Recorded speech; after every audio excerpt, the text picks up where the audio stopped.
Assalamualaikum warahmatullahi wabarakatuh. Ka'bah merupakan bangunan yang sangat bersejarah di alam semesta dan merupakan simbol suci yang menjadi kiblat bagi muslimin. Ka'bah juga menjadi pusat perhatian dunia. Selain tempat ibadah yang sangat penting, kain yang menyelimutinya pun menjadi sorotan mata dunia. Namun, tahukah kita akan sejarah orang yang pertama kali menaruh kiswah Ka'bah tersebut? Dialah seorang raja dari Yaman yang awalnya hendak menghancurkan Ka'bah. Raja itu bernama Tabban As'ad.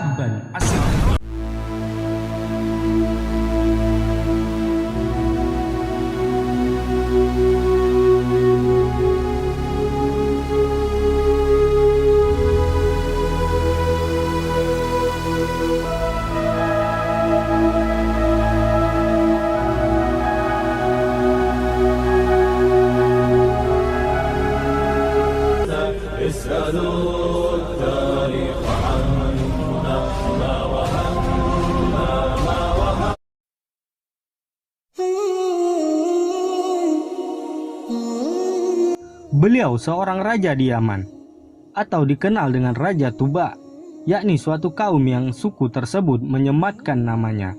Perlu diketahui, dalam sejarah dijelaskan dalam metode kesukuan di kalangan bangsa Arab, jika terdapat seorang laki-laki yang mempunyai fisik indah, tampan, baik dan kaya, ia akan mendapat penghormatan dan ia juga dapat membuat suku yang diambil dari gelarnya.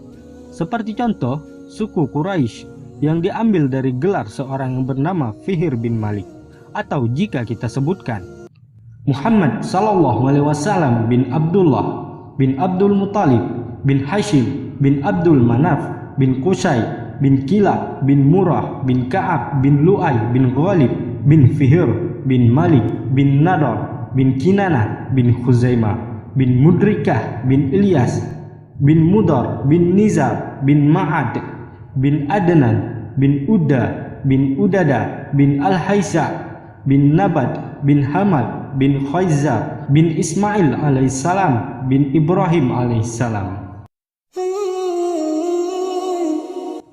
Oleh karena itu, Raja Tabban As'ad memiliki kesempurnaan di mata manusia, sehingga sukunya pun menisbatkan gelar padanya. Tabban As'ad merupakan raja yang sangat dikenal adil dan baik, dan sangat gemar berdagang. Suatu hari, beliau bersama dengan anaknya pergi ke Syam untuk berdagang. Namun di tengah perjalanan, mereka pun singgah di Madinah, yang dulu masih bernama Yathrib. Sang raja pun menitipkan dagangannya di Yathrib atau Madinah, dan mempercayakan dagangan tersebut kepada anaknya. Dan beliau pun meneruskan perjalanannya ke negeri Syam untuk berdagang. Singkat cerita, sang anak pun mendapat masalah di Yathrib. Percekcokan yang terjadi antara anak sang raja dan penduduk Yathrib mengakibatkan terbunuhnya anak sang raja. Mendengar kabar bahwa anaknya terbunuh, Tabban As'ad pun berang dan langsung menyiapkan pasukan untuk mengepung Yathrib. Maka terjadilah peperangan antara negeri Yaman dan Yathrib. Dalam sirah dijelaskan betapa karamnya penduduk Yathrib. Ketika pagi hingga petang mereka terus bertempur. Namun ketika malam hari, para penduduk Yathrib memberikan makanan serta obat-obatan untuk pasukan Yaman. Hal ini membuat sang Raja Tuba, yakni Tabban As'ad, tertegun sejenak. Namun karena dendam akan kematian sang anak, membuatnya melupakan hal tersebut.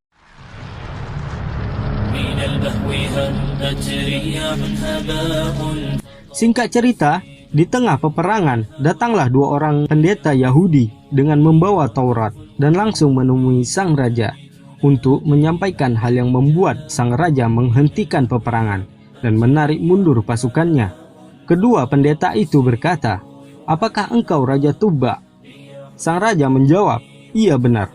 Sang pendeta berkata, "Untuk apa engkau kemari dan apa tujuanmu?" Sang raja menjawab, "Untuk memerangi Yathrib." Sang pendeta berkata, "Engkau tidak akan mampu dan pasti engkau akan dihancurkan." Sang raja menjawab, "Bukankah engkau melihat besarnya pasukanku dan sedikitnya pasukan Yathrib, sudah tentu aku dapat menghancurkan mereka. Sang pendeta menjawab, tetap saja engkau tidak akan mampu dan pasti pasukanmu akan hancur. Segera tarik pasukanmu dan kembalilah ke Yaman. Sang raja dengan penuh keheranan berkata, kenapa demikian? Sang pendeta menjawab, karena di dalam Taurat sudah dijelaskan bahwa ini adalah mahjarun Nabi. Ini tempat hijrahnya Nabi, dan di sini dia akan memenangkan agama Allah.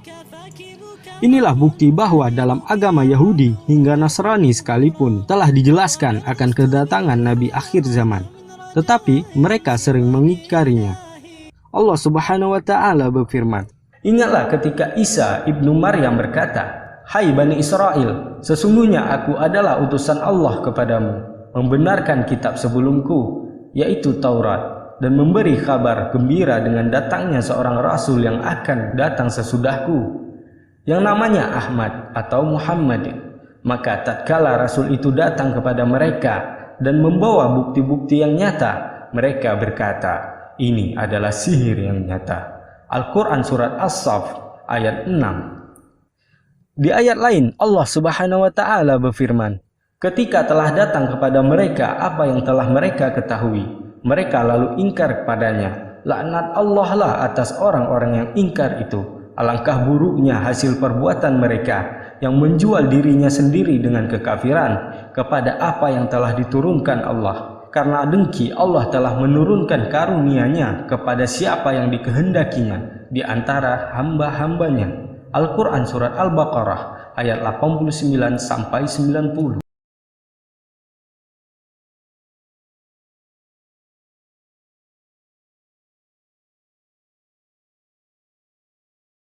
Taban As'ad yang tidak mengerti akan Tuhan dan Nabi, karena awalnya ia adalah seorang ateis, bertanya kepada kedua pendeta Yahudi tersebut, apa itu Tuhan dan apa itu Nabi? Hingga sampailah mereka berdialog panjang dan membuat Taban As'ad mengimani Allah dan Rasulnya dan mengikuti ajaran agama Yahudi tersebut. Dan sang raja pun menarik mundur pasukannya dan memaafkan orang-orang Yathrib. Singkat cerita, dalam perjalanan kembali ke Yaman, di tengah perjalanan, mereka bertemu dengan suku Arab lainnya, yakni suku Huzail, yang notabene-nya tidak senang dengan orang-orang Mekah dan Yaman. Mereka pun mengadu domba keduanya. Mereka berkata kepada sang raja, apakah engkau mau harta yang tertimbun dan tidak butuh kekuatan untuk mengambilnya? Taban As'ad mengatakan, iya tentu saya mau. Maka suku Huzail mengatakan, di sana, di kota ini atau Mekah, ada sebuah rumah, maksudnya adalah Ka'bah, yang kalau seandainya engkau membongkarnya, di bawahnya itu banyak sekali harta yang tertimbun. Memang benar, orang-orang Arab dulu karena terlalu menghormati Ka'bah, maka mereka meletakkan atau menanam emas-emas dan banyak sekali perhiasan mereka di bawah Ka'bah.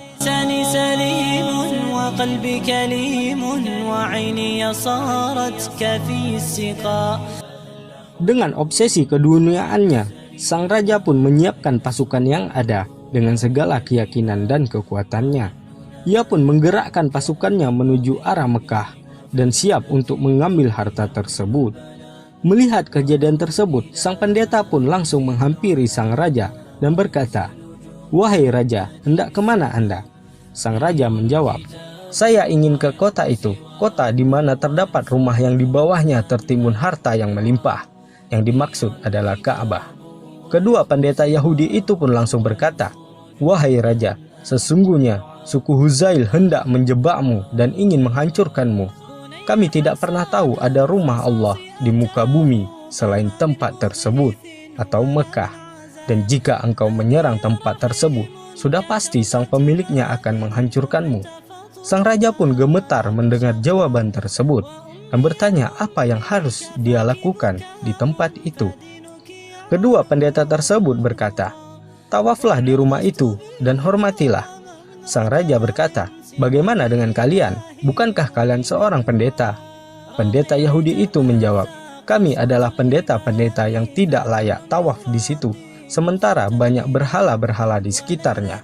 Karena seperti yang kita ketahui, pada masa Amru bin Luhai, dia banyak menaruh patung-patung di Ka'bah Dan dia jugalah yang merubah ajaran Nabi Ibrahim alaihissalam.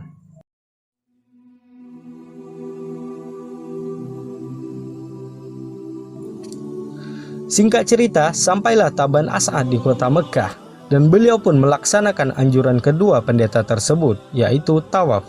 Setelah melaksanakan tawaf, sang Raja Tuba atau Taban As'ad tidur di dekat Ka'bah dan bermimpi.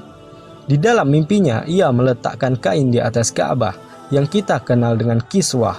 Setelah terbangun dari tidurnya, ia pun merealisasikannya. Oleh karena itulah, dalam sejarah dijelaskan, sang Raja Yaman yang bernama Taban As'ad adalah orang pertama yang meletakkan kiswah Ka'bah. Hal ini pun terus berlanjut hingga sekarang, bahkan Nabi SAW tidak memungkirinya.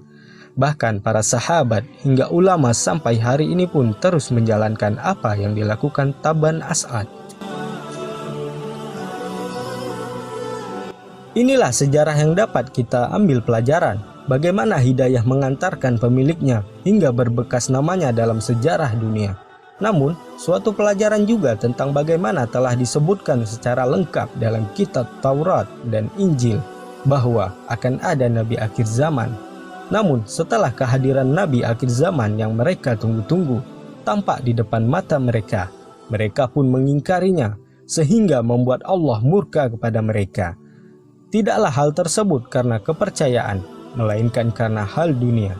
Iri dan dengki menyelimuti hati mereka karena mereka tidak habis pikir akan diturunkannya Nabi akhir zaman bukan dari kalangan mereka. Sehingga mereka selalu menjadi momok dalam meruntuhkan akidah kaum muslimin hingga sekarang dengan tuduhan dan fitnah dunia agar iman kaum muslimin memudar. Allah Subhanahu wa taala berfirman, "Sebagian besar ahli kitab menginginkan agar mereka dapat menjadikan kalian kembali kafir setelah kamu beriman, karena dengki yang timbul dari diri mereka sendiri setelah nyata bagi mereka kebenaran." Al-Quran Surat Al-Baqarah ayat 109. Semoga Allah senantiasa menjaga iman dan hidayah kita dari virus-virus yang dapat mengantarkan kita kepada kerugian yang tiada tara. Wallahu a'lam.